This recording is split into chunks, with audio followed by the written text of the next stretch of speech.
అందరికీ praise lord. October 31 ఈరోజు దేవుని వాగ్దానము.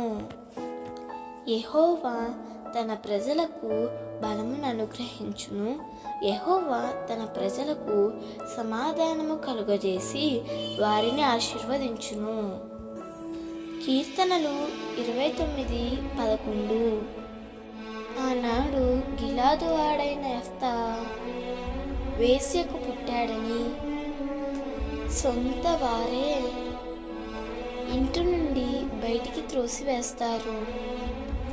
యెఫ్తా జీవితం అల్లరి పాలైపోయిందని అందరూ అనుకున్నారు. యెఫ్తా కనుమరుగైపోతాడని అందరూ అనుకున్నారు.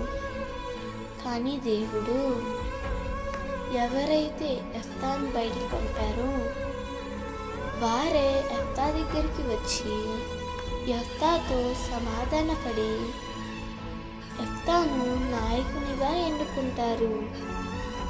యెఫ్తా తన ప్రజలందరినీ అమోనీయుల చేతిలో నుండి తన ప్రజలందరినీ విడిపించి బహుగనుడయ్యాడు.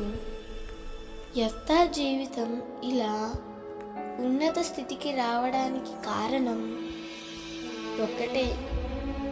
దేవుడు తన ప్రజలకు సమాధానం కలుగజేసి వారిని ఆశీర్వదిస్తాడు, బలమును కూడా దయచేస్తాడు. ప్రియమిత్రమా, నీవు బలహీనుడవని బాధపడకు. నేను తృణీకరించబడ్డానే అని బాధపడవద్దు. నాతో ఎవరూ లేరని కృంగిపోవద్దు. యెఫ్తాకు బలమయ్యున్న దేవుడు, యెఫ్తాకు సమాధానం కలుగజేసిన దేవుడు, యెఫ్తాను ఆశీర్వదించిన దేవుడు నీ జీవితంలో కూడా చేయుటకు సమర్థుడు. దేవుడు నీకు బలమును, సమాధానమును, ఆశీర్వాదమును నీకు కలుగజేయునుగాక. ఆమేన్.